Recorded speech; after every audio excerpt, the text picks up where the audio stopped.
Ok, então nós, conforme combinamos, né, a gente vai iniciar a partir de hoje algumas programações para os jovens, né, aqui na igreja, e eu trouxe para a gente iniciar esses novos estudos esse livro. Quem já viu esse livro aqui? Desejo Dominado. Nunca viu, não? Bel? Não? Esse livro aqui é do pastor Genoan Lira, que é o ex-pastor da Igreja Bíblica do Planalto, em Fortaleza. E esse livro eu resolvi trazer porque, para mim, na minha vida, ele teve bastante impacto, sabe? Foi um livro que me impactou muito, me ajudou muito, e aí eu resolvi trazer. O subtítulo do livro, ele já diz, né? Alcançando vitória na luta contra o pecado. Então, é um livro que trata sobre o pecado e analisa, traz a doutrina geral do pecado, mas analisa cada pecado que nós... Cada pecado não, muitos pecados que nós cometemos, às vezes não conseguimos identificar. E aí a gente vai tratar sobre isso ao decorrer desses sábados que nós nos encontrarmos. Aí é o início do livro, né? Eu trouxe aí uma citação para a gente refletir, essa citação aí. Vocês podem acompanhar no... Dá para ver bem aí? Tá? Quem está longe aí tá complicado de ver? Dá para ver? Então vamos lá. Ele diz assim, no início ele inicia dizendo que Deus é imutável, mas tem grande prazer em promover mudanças verdadeiras, profundas e duradouras. A beleza da santidade de Deus se mostra nesse mundo à medida que o processo de restauração continua tanto no mundo material quanto na vida pessoal dos seus filhos, que tiveram sua comunhão com Deus restaurada mediante o lavar regenerador e renovador do Espírito Santo. Tito 3:5. E agora continuam em processo constante e gradual de mudança, pois todos nós, com o rosto desvendado, contemplando como por espelho a glória do Senhor, somos transformados de glória em glória na sua própria imagem, como pelo Senhor, o Espírito. Mudar é preciso, pois todos pecaram e carecem da glória de Deus. Romanos 3:23. A força desintegradora do pecado faz com que a necessidade de mudança e renovação sejam essenciais deste lado da eternidade. Então, na introdução do livro, as primeiras palavras são essas. Então, aí você consegue ver mais ou menos o que é que o livro trata, né? As mudanças que Deus quer que nós iniciemos. A partir do momento em que nós somos salvos, nós entramos num caminho. E esse caminho é um caminho de mudança de quem nós éramos para o objetivo de ser semelhante a Cristo. Esse é o processo que que Deus inicia quando nos traz, quando nos salva pela cruz de Cristo. Então, o livro ele é dividido em duas partes. Na primeira parte, fala sobre o pecado, né? E aí tem 3 capítulos, esses 3 primeiros aí. Domínio do desejo. É quando nós somos dominados pelos desejos, né? E desejo do domínio. São esses 14 capítulos onde ele trata sobre pecados individuais. Cada pecado, né? E aí, na segunda parte, ele fala dos desejos dominados, ou seja, como nós podemos vencer o pecado. O que nos motiva, qual é a base para nós vencermos o pecado. E aí ele traz uma teologia bíblica da mudança e fala sobre o arrependimento. Nós não vamos tratar um capítulo por encontro, certo? Hoje eu quero tratar sobre 4 capítulos, não sei se vai dar tempo. Mas os capítulos são bem curtos, a gente consegue tratar vários numa noite só. Então vai ser mais de 20 encontros para a gente finalizar não, tá? E aí, a gente entra no livro em si, né? O nosso encontro aqui, a gente não precisa ficar simplesmente calado e ouvindo e pronto, não, certo? A gente pode dialogar. Qualquer momento você pode me interromper e tirar alguma dúvida, fazer alguma contribuição, falar alguma coisa, alguma história, qualquer coisa que você queira compartilhar, você pode fazer isso nesse momento. É um momento de tirar dúvidas. E esse livro não faz sentido a gente simplesmente passar e estudando por estudar, né? A gente precisa mastigar ele e fazer com que ele tenha impacto na nossa vida. Senão, a gente está perdendo tempo aqui. A gente precisa que o que é falado aqui tenha impacto. Aí, qualquer dúvida, qualquer coisa, vocês podem falar. Alguém tem algum comentário? Quem conhece o pastor Genuan aí? Pois é, o pastor Genuan teve uma participação fundamental na minha caminhada cristã, momento de redirecionamento. Ele aconselhou a minha nave por um período e foi um momento de muito crescimento para a gente, de total mudança, né? E Deus usou o pastor Genuan para isso. E a gente leu esse livro nessa época, então foi bem interessante. Na introdução, ele fala sobre a necessidade de mudança que há no mundo. Ele fala que até a natureza ela precisa de mudança. Ele diz, né, Deus diz que em Gênesis 8, 22, enquanto houver a terra, vai haver sementeira e ceifa, ou seja, plantio e colheita, frio e calor, verão e inverno, dia e noite, ou seja, ciclos de mudança, né? E Romanos 8 fala sobre isso também, né? Que a natureza, ela geme esperando a revelação dos filhos de Deus. Então, todas as coisas precisam de redenção. E o que dizer do homem, né? Se até a natureza precisa de mudança, imagine nós seres humanos. Então, nós entramos no mundo precisando mudar, precisando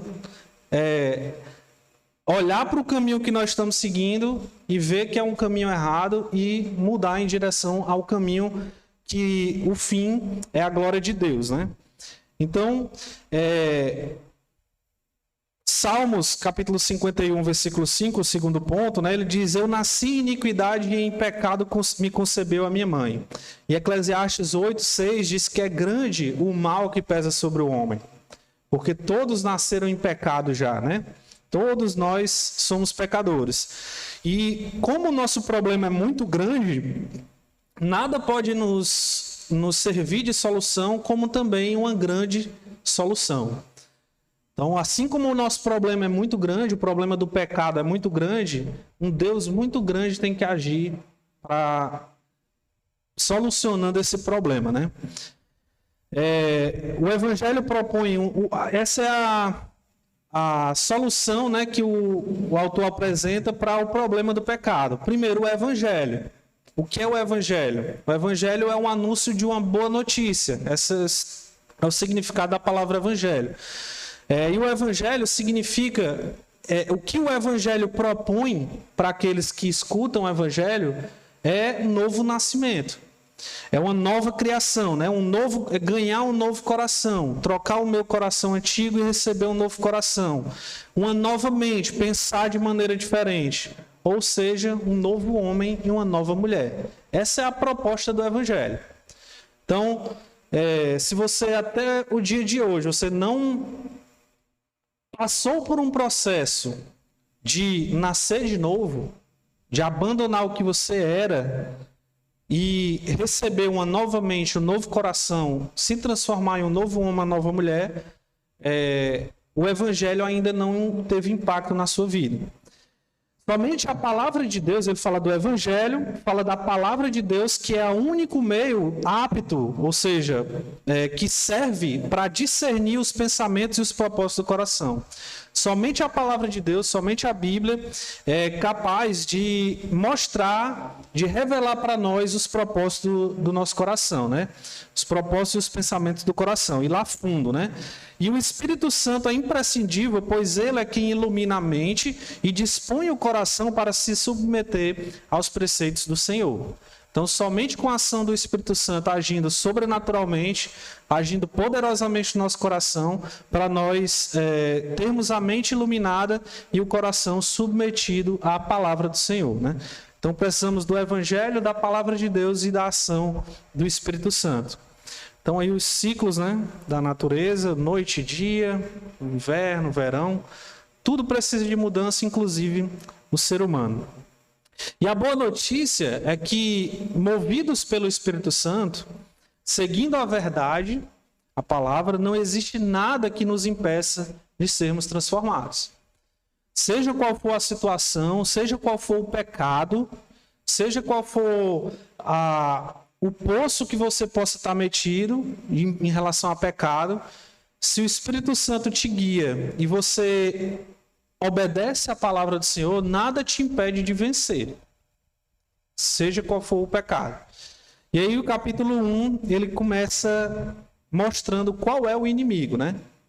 Nosso inimigo, o pecado, né? Então, a primeira coisa para você vencer o pecado é você conhecer o pecado. E aqui a gente fala para todos, tanto crentes como não crentes, todos têm esse problema para resolver, né? Do pecado. E a gente precisa conhecer o que é o pecado, né? Alguém tem alguma definição aí do que é pecado? Possa compartilhar? Samuel? Alguma palavra? Uma definição?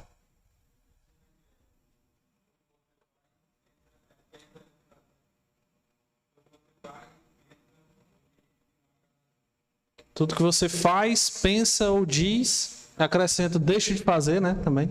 A gente aprende isso cedo, né? Que desagrada a Deus. Ok. Então, obrigado. Então, o pecado, ele tem uma natureza assustadora. Eu vou pedir aos irmãos que fiquem aí com as Bíblias apostas, porque a gente vai usar bastante a Bíblia, tá? Então os irmãos podem ficar aí procurando as referências também, que a gente vai precisar ler bastante. Esse primeiro momento não, né? Que já está aí. Romanos 7,18, Paulo diz, né? Que não habita bem nenhum. Eu acho que, né? Pode ser que a referência esteja errada. Mas vamos ver. Que nele não habita bem nenhum. Romanos 7,18. Porque isso mesmo, está certa a referência. Porque eu sei que em mim, isto é, na minha carne, não habita bem nenhum, pois o querer está em mim, não porém o efetuá-lo. Então, ao veredito de Paulo é que nele não habita bem nenhum. Isaías 1,6 diz que desde a planta do pé até a cabeça não há nele coisa sã. Aqueles que estão longe de Deus, né, a referência ali é Israel, mas serve para todos que estão longe de Deus, desde a planta do pé até a cabeça, ou seja, por completo. Esse é o que o versículo quer dizer. Não há nele coisa sã, ou coisa saudável, ou coisa boa. Isso é o que a Bíblia revela. E a falta de compreensão sobre a natureza do pecado nos faz ignorar o seu impacto sobre as nossas vidas. Paulo tinha bem claro na mente dele qual era a natureza do pecado. O que é o pecado? O que é o que o pecado faz? E aí ele diz, né? Desventurado o homem que sou. Romanos 7,24. Quem me livrará do corpo desta morte? Então, Paulo tinha claramente isso aí. Assim como na doença física, se deixarmos as coisas continuarem sem perceber, corremos sério risco. Então, um grande problema é nós não sabermos o que é o pecado. E aí, quando nós, na vida cristã, ou qualquer pessoa, quando deixamos simplesmente as coisas correrem, se acostumamos com o pecado, a coisa vai piorando, nós vamos entrando cada vez mais em níveis assustadores do pecado. E ele inicia também falando da história de uma mulher que foi diagnosticada com um câncer. Você imagina. Vocês têm planos, né? Todo mundo aqui tem planos. Plano do que é que vai fazer daqui a um mês, daqui a uma semana. Se você fosse diagnosticado hoje com um câncer, o que é que você faria? Você iria continuar com seus planos normalmente? Ou amanhã você já iria parar tudo e reprogramar todos os seus planos? Como é que você iria agir se você fosse diagnosticado hoje com câncer?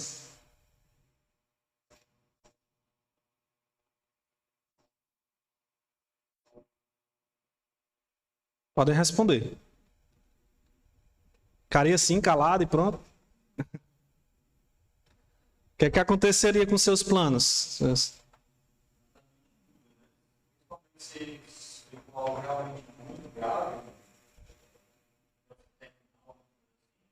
aqueles planos vai jogar tudo lá, vai tentar ver, aproveitar aquele tempo, os amigos, o que pode fazer naquele período, já tem de vida. Se não é algo terminal, é tratado, é focar naquilo que é mais importante no momento, os planos vão ficar segurando no momento. Diana ia falar? Com certeza.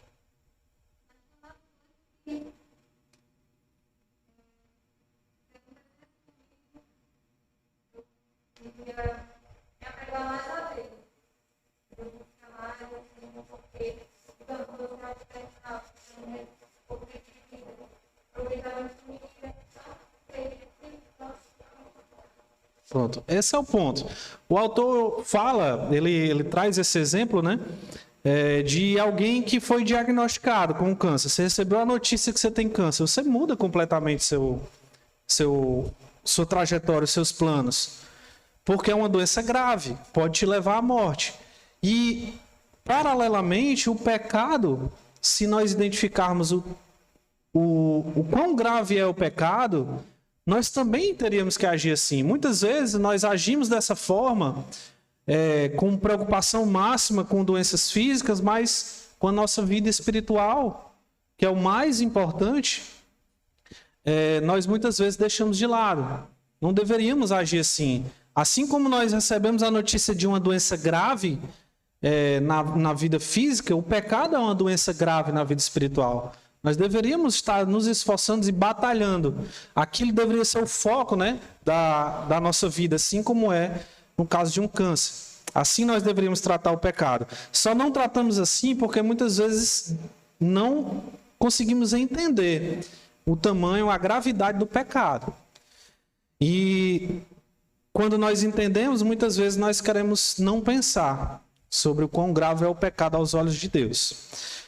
E aí nós vemos aí um homem com leproso, né? Alguém com muitas chagas, como ele fala e o versículo fala, né? Desde a planta do pé até a cabeça não há nele coisa sã. Esse é o veredito da Bíblia sobre o homem, sobre todos os homens. Não há nada bom. E é uma doença com enorme penetração, ou seja, ela atinge muita coisa, né? Até quando temos uma boa intenção, podemos perder o alvo e nos desviarmos do foco da glória de Deus. Então, às vezes, até com a melhor das intenções, como, por exemplo, os discípulos em Marcos, alguém chega, né, para dizer que tinha pessoas curando em nome de Jesus e que não era dos deles, e aí eles querendo proteger o nome de Jesus, eles querem calar aquele homem, e Jesus diz, não, deixem eles falarem e tal. Então, o ponto naquele versículo ali é que, mesmo para esse nosso contexto aqui, mesmo com boas intenções, eles estavam perdendo o foco da glória de Deus, né? Provérbios 30, 1-3 diz, fatiguei-me, ó Deus, e estou exausto, porque sou demasiadamente estúpido para ser homem. Não tenho inteligência de homem, não aprendi a sabedoria, nem tenho o conhecimento do santo. E por isso, por não entendermos bem as coisas, nós precisamos pedir ao Senhor, dizer ao Senhor que nós precisamos do testemunho do Senhor, que é fiel, e da sabedoria aos simples, como está lá em Salmos 19, 7. E o que é realmente o pecado, né? Então, ali o salmista ele dá uma ideia de onde nós devemos procurar a resposta para essa pergunta. O que é o pecado, né? Onde nós devemos encontrar a resposta sobre o que é o pecado? Na Bíblia.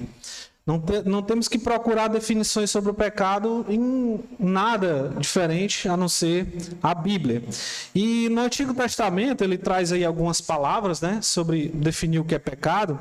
Ele traz a primeira palavra, chatá, eu não sei se pronuncia dessa forma, mas é um termo utilizado que define uma ação que não atinge o alvo e se desvia do percurso correto. Então, o que seria o pecado? O alvo final não é atingido. Então, o alvo final para que nós fomos criados é o quê? Glorificar a Deus. Então, o pecado é o desvio do homem desse foco, de glorificar a Deus. Tem duas palavras aí que ele usa, avel e avon, que significa falta de integridade, falta de retidão ou condição inapta para cumprir a vontade de Deus. Então, se nós não falta em nós integridade, o que é integridade? É a perfeição. Nós não somos perfeitos. Nós temos faltas no nosso caráter, na nossa vida, e aí nós não conseguimos, nessa condição nós somos inaptos, ou seja, nós não estamos na condição de cumprir a vontade de Deus. Essa é uma outra definição de pecado. A terceira definição tem a palavra pesha, que é usada também no Antigo Testamento, no hebraico, né? Que significa revolta ou recusa de se submeter à autoridade correta. Então, nós pecamos quando nós não nos submetemos a Deus, rejeitamos, é uma atitude de rebelião contra a autoridade de Deus em nossas vidas.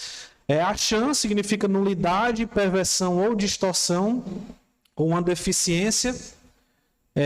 Perversão é você trocar aquilo que é certo por algo errado, ou seja, retirar o propósito daquilo que foi criado e colocar uma coisa errada, né, no lugar. E no Novo Testamento, a palavra armátia, que é até a doutrina do pecado, muitas vezes você vê nos livros a amartiologia, né? Que vem dessa palavra, que tem o mesmo sentido da primeira palavra que nós vimos, que é errar o alvo ou falhar em cumprir o seu dever, como está lá em Romanos 3, 23. Vamos lá. Romanos 3, 23 diz: pois todos pecaram e carecem da glória de Deus. A palavra usada aí é essa palavra amártia. E parabases, que significa traspassar os limites que Deus deu à liberdade humana.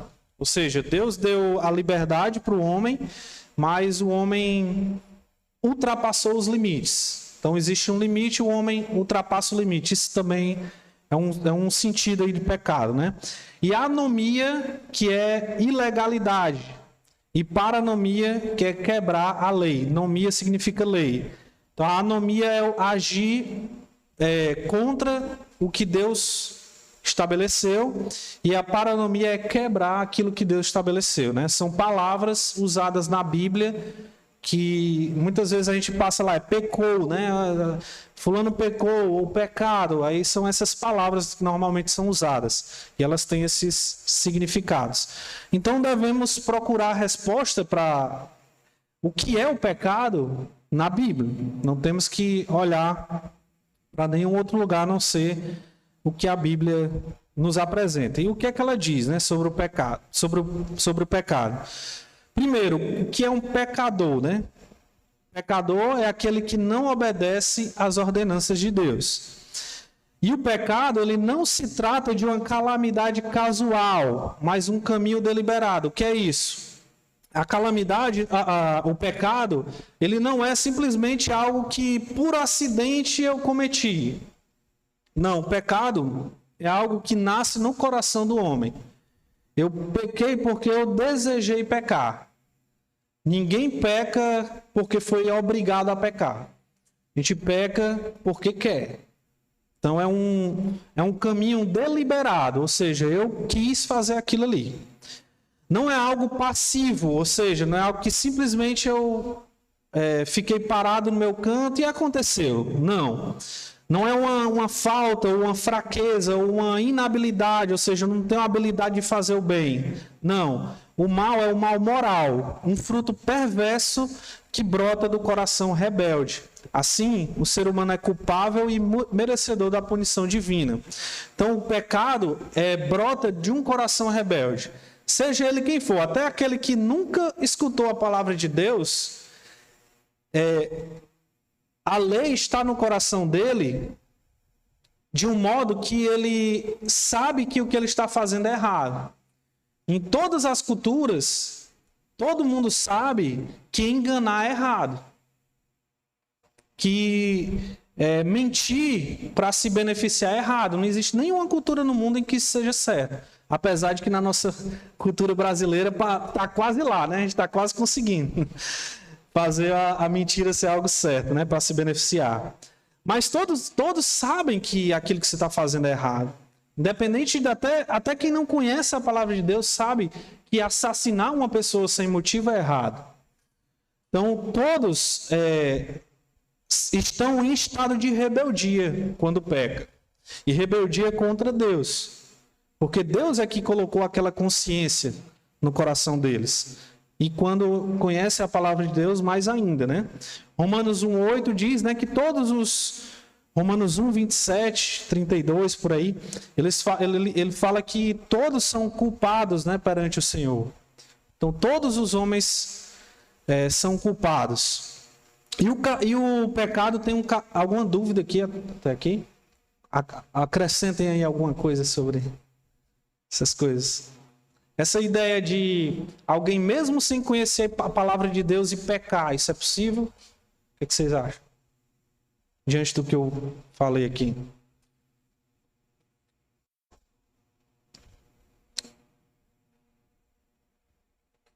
É possível, né?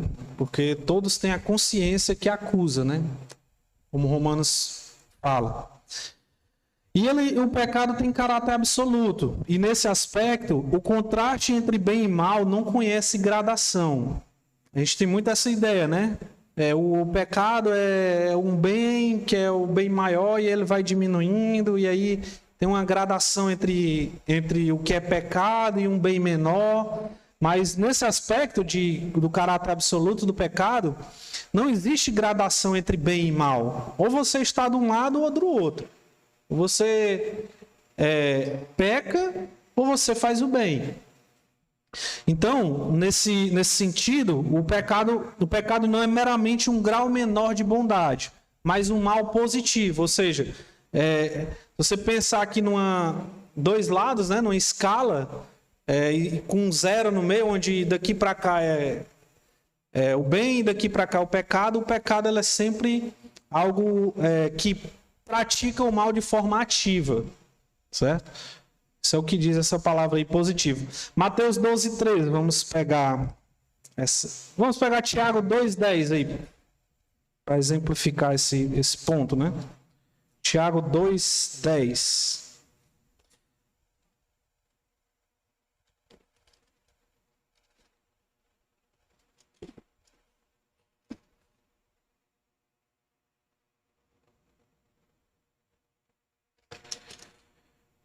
Alguém pode ler?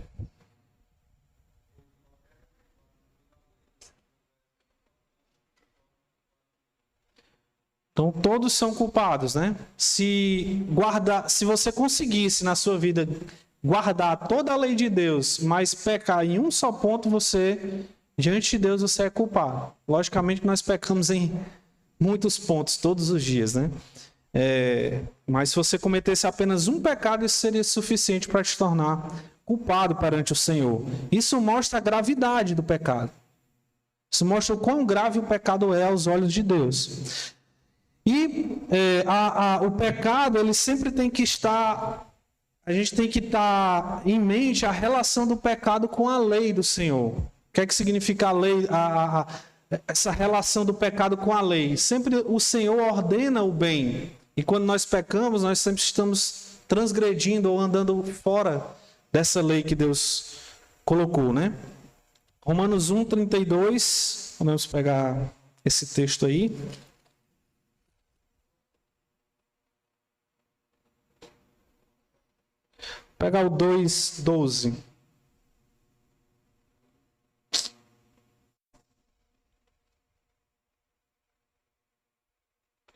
Assim, pois, pode alguém ler aí, por favor? 2:12 e 13, por favor. Sim, pois todos que pecaram sem lei, também sem lei perecerão. E todos que com lei pecaram, mediante lei serão julgados. O 13. Porque os simples ouvidores da lei não se julgam diante de Deus, mas os que praticam a lei não serão justificados. Ok, então na primeira parte aí, no primeiro versículo, né? Fala dessa relação do pecado com lei, né? A lei do Senhor. E, por último, né? A exigência principal da lei, qual é, né? Jesus fala que resume toda a lei, né? A exigência principal da lei é amar a Deus. Então, se a lei de Deus, o princípio de toda a lei do Senhor, da lei de Deus, é amar ao Senhor, então o pecado é o oposto disso. É a separação e o ódio a Deus. Mais na frente a gente vai ver que até mesmo sem ter consciência de que aquilo significa ódio nosso a Deus, mesmo que a gente não tenha toda essa consciência, isso no final das contas significa isso mesmo: rebeldia, separação e ação odiosa contra Deus, né? Então, nós estamos entrando aí, evoluindo nessa ideia, né? Alguém... Samuel pode ler aí essa... Consegue ler? Consegue não, né? O Pedro pode ler, por favor.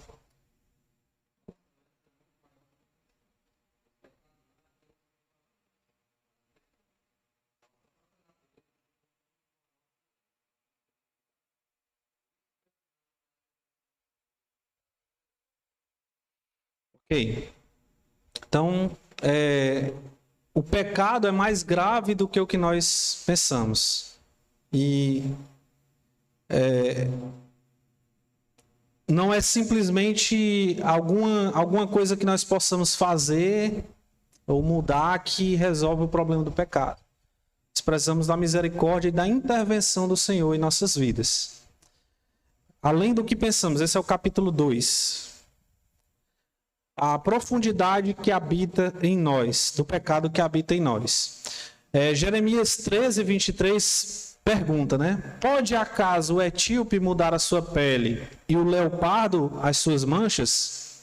Então, se fosse possível, né, isso, vocês poderiam fazer o bem, estando acostumados a fazer o mal. E isso ressalta a maravilhosa e incrível obra de regeneração efetuada pelo Espírito Santo, que faz de pecadores desventurados e corrompidos uma nova criação em Cristo Jesus. 2 Coríntios 5:17. Alguém poderia abrir?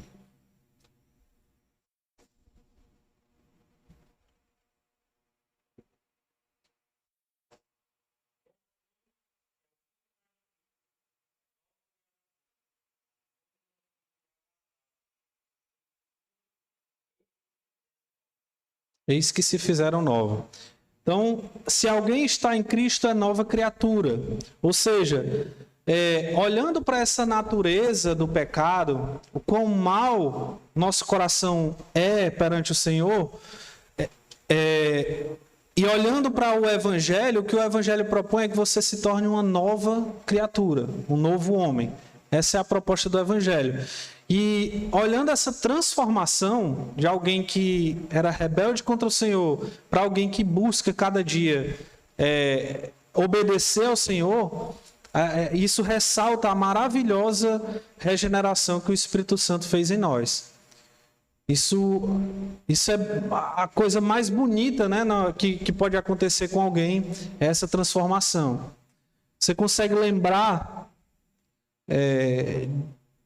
o Júnior, dessa comparação de você antes do pecado e o caminho que você entrou após Cristo, o que é que isso significa para você?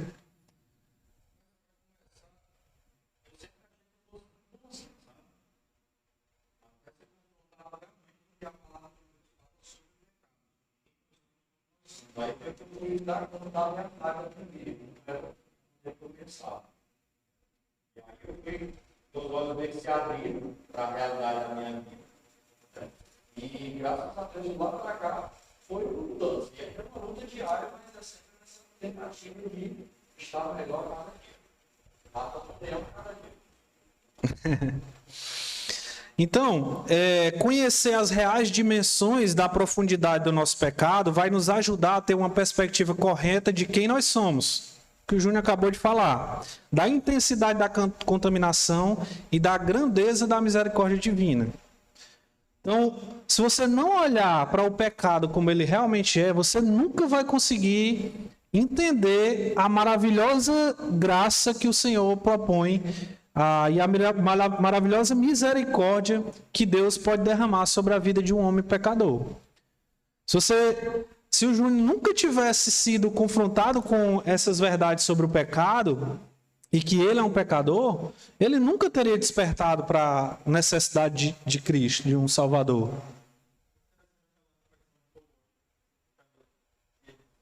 E cada pessoa teria coragem de abrir todos os seus pensamentos e matar o pecado. Esse vídeo aí é um que ele fala sobre a depravação total. Cara, eu vi esse vídeo aí. Primeira vez que eu me deparei com essa doutrina, né? De que o homem é totalmente pecador, né? E, rapaz, eu tive um ódio desse vídeo. Eu não consegui.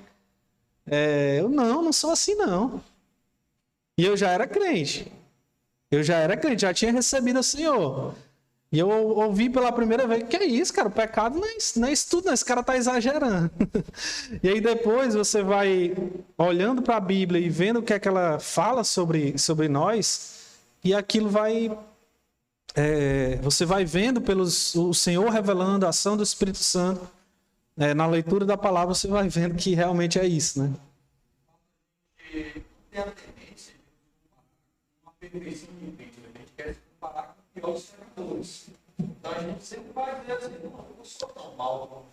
As coisas pecaminosas, sagradas, usando a Deus, como eu não sei. Mas quando a gente passa a olhar para Cristo, para a santidade de Cristo, ele vive nós, a gente cai. Essa situação é verdade. E aí, uma pergunta, né? O pecado, ele é uma doença localizada ou uma infecção generalizada, né? Lembrando da doença, né? É algo que contamina tudo que nós somos ou é um problemazinho ali que você precisa resolver? E a segunda pergunta, é uma deficiência individual ou uma epidemia, né? Nós estamos vivendo uma epidemia, ou seja, aquilo contaminando todo mundo, né? O coronavírus. É uma deficiência individual ou uma epidemia que alcançou a todos os homens? Tem algum homem que não tenha sido contaminado pelo pecado? O que é que vocês acham? Muito bom, boa resposta. Tem um homem, né, que não foi, Jesus. Mas, exceto o Senhor, todos foram contaminados, né, pelo pecado. Como diz Salmos, desde o ventre materno, né, nós...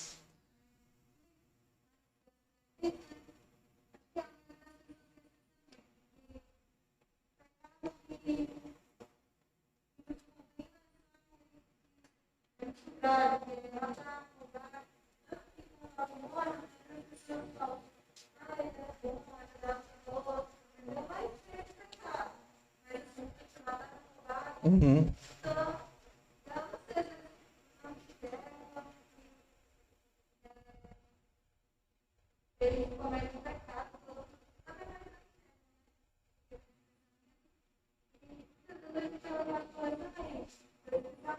Uhum.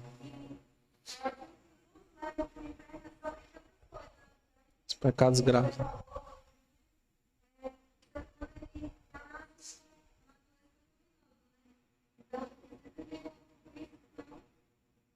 Precisa desse novo nascimento, né? Todos.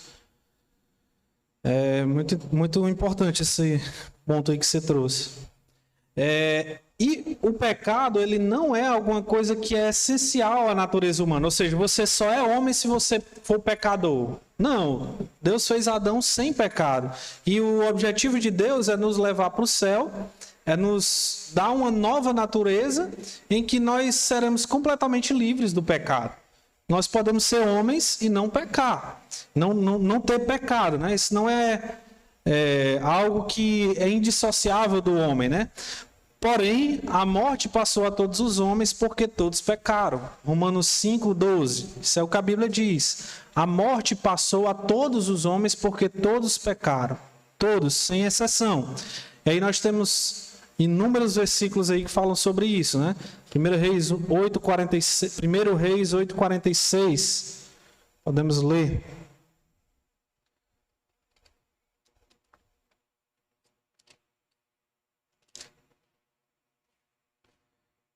Quem achar aí pode...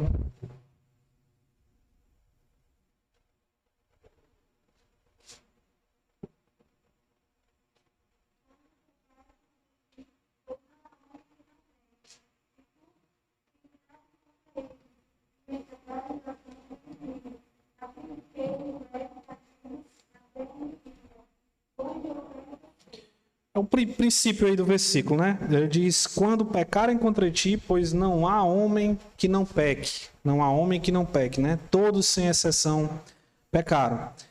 E o pecado, qual é a extensão do pecado, né? Aonde ele toca. E no Antigo Testamento, o foco maior é nos atos pecaminosos. Só que esses atos pecaminosos, no Antigo Testamento, eles sempre têm essa preocupação de qual é a intenção do coração que levou aquela pessoa a pecar, né? E a preocupação da intenção por trás do ato. Então, o homicídio, o 10º mandamento, né, de não cobiçar. Cobiça é algo do coração. Então, todo pecado, a quebra dos 9 mandamentos primeiros, significa a quebra do 10º também. Então, se há a quebra de um dos 9 mandamentos, pelo menos 2 mandamentos você quebrou. A cobiça e depois levar a cabo a cobiça, né? A cobiça é tudo que o homem deseja, é tudo que parece bom aos olhos do homem. Então, antes de assassinar, a gente lembra da história de Caim e de Abel, a gente lembra do homicídio, né? O primeiro homicídio, mas antes de assassinar o seu irmão Abel, Caim intentou aquilo dentro do coração dele. A cobiça cobiçar não é simplesmente desejar o que é dos outros, certo? Também tudo que nós desejamos, tudo aquilo que nós colocamos no nosso coração, seja bom ou ruim, isso é cobiça, né? A palavra rachav, que é essa palavra aí para cobiçar também, significa planejar, tudo que o homem planeja dentro do coração dele. No Novo Testamento, aí já sai dessa ideia dos atos pecaminosos e traz para a ideia da disposição pecaminosa do coração. Mateus 5, 21 e 22 já fala também sobre aquilo que está dentro do coração do homem, né? Como pecado. E o homem tendo essa natureza pecaminosa. Mateus 5... 21 e 22.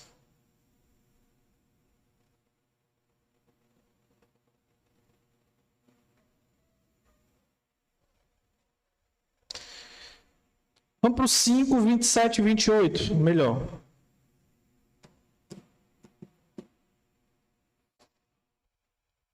Mateus 5, 27 e 28.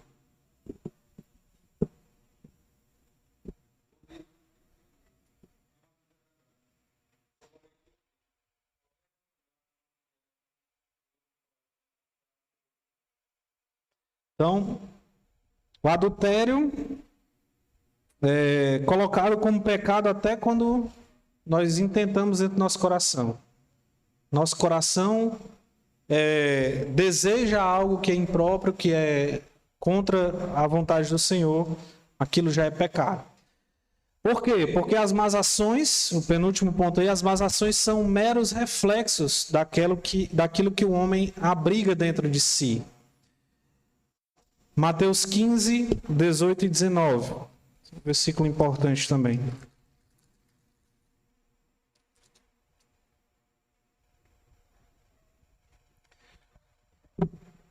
Mas o que sai da boca vem do coração. E é isto que contamina o homem. Isso que contamina o homem. Porque do coração procedem os maus desígnios, homicídios, adultérios, prostituição, furtos, falsos testemunhos, blasfêmias. Então, tudo que o homem comete exteriormente, isso se inicia do coração. Então, aquela famosa frase, né? Siga o teu coração. Diante disso aqui que Cristo fala, né? O que é que vem de dentro do coração? Versículo 19 aí, ó. Coração, o que é que vem dele aí? Maus desígnios, homicídios, adultérios. Então, do coração humano procedem todas essas desígnios ruins, ou seja, planos ou cobiça, né? Procede do coração. Então, o nosso coração não é tão bom quanto a gente imagina, segundo a palavra de Deus, né? E a corrupção da natureza humana se manifesta em pecados individuais. Ou seja, o coração do homem ele é inclinado ao pecado, e por essa inclinação ao pecado é que nós cometemos os pecados individuais, certo? Então, aqueles pecados individuais, eles simplesmente não são um acidente. É porque no nosso coração a gente já tem essa disposição. Em toda a Bíblia, o veredito é único. O homem não pode escapar da contaminação do pecado. Então, para resolver esse problema, se eu me determinar, ou se eu tiver muita força de vontade de não pecar mais, isso vai resolver o meu problema com o pecado? Os pecados que eu já cometi, Tiago 2,10 diz, né? Se eu cometer um pecado, eu sou culpado de todos. Então já não dá, né? Se a gente fosse viver com esse objetivo, sem pecar, será que a gente conseguiria viver a vida inteira assim? Acho que não, né? Então não é simplesmente se autodeterminar, fazer uma reforma em algumas áreas da vida. Não. Efésios 1, 2 e 5, vamos lá. A gente vê esse ponto aí. Qual é o estado que o homem se encontra e o que é que ele precisa? Efésios 2, versículos 1, 2 e pula para o 5.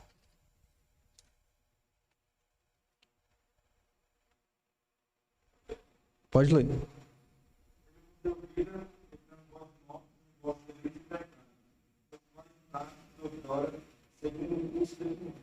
Segundo o príncipe da potestade do ar. Espera aí. Você se identifica aqui? Ou você se identificava nesses dois primeiros versículos? Você era isso aqui? Andava segundo o príncipe da potestade do ar, ou seja, Satanás? É pesado. Do espírito que atua agora nos filhos da desobediência, você se enxerga ou se enxergava como mortos em delitos e pecados. Nos pecados você estava morto. Você se enxerga nesses dois versículos. Se não, o versículo 5 nunca vai chegar como um refrigério na sua vida. Mas se você se enxergar dessa forma, aí vem o versículo 5. Estando nós mortos em nosso delito, Deus livre juntamente pela graça e salvação. Estando nós mortos em nossos delitos e pecados, o que foi que Deus fez? Nos deu vida juntamente com Cristo. Pela graça sois salvos. Ou seja, porque Deus deseja oferecer a você o sacrifício de Cristo para pagar pelos seus pecados, é que nós podemos nos tornar uma nova criatura e ser salvos. É isso que o versículo diz. E aí Colossenses 2,13 tem essa ideia também, trazendo nós na situação de pecado como mortos, e Hebreus 6,1 e 9,14 também. O pecado afetou tudo em nós. Vou finalizar aqui.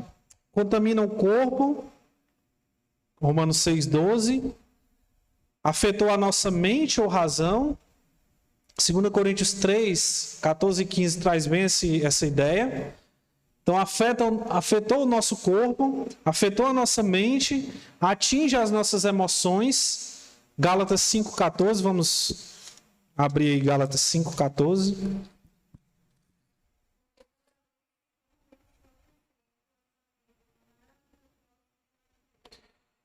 Tá errado.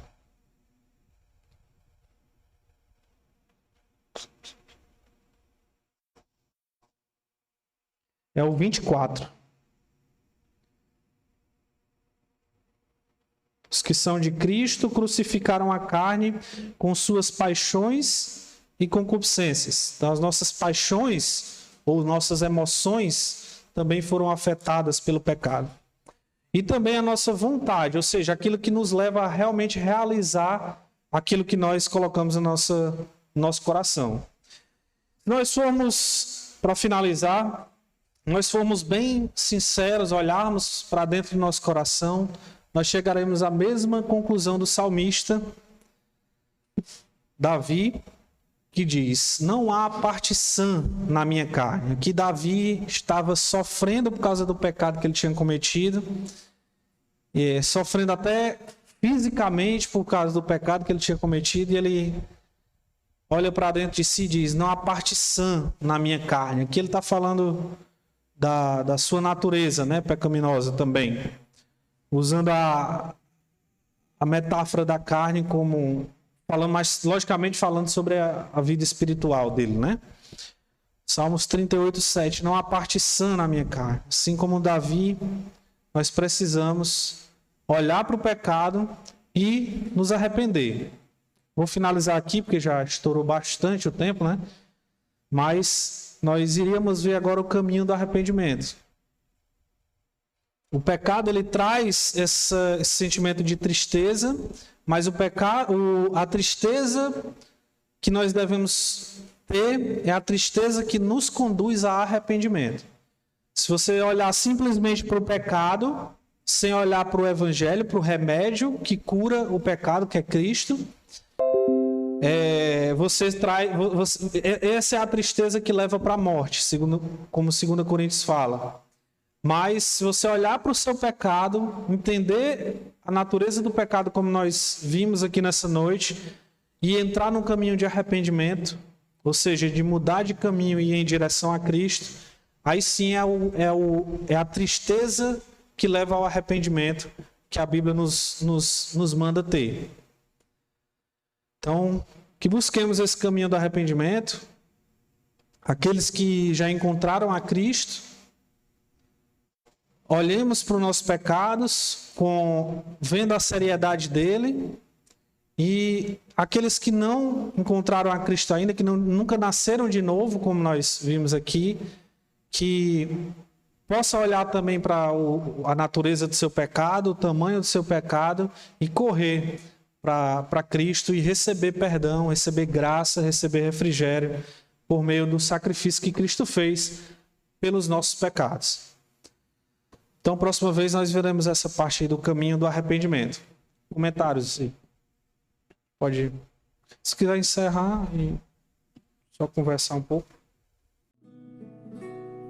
De onde vêm as guerras e contendas? De onde senão do coração? Quem é tão enganoso e perverso? Quem é senão o coração? Quem vive fabricando falsos deuses?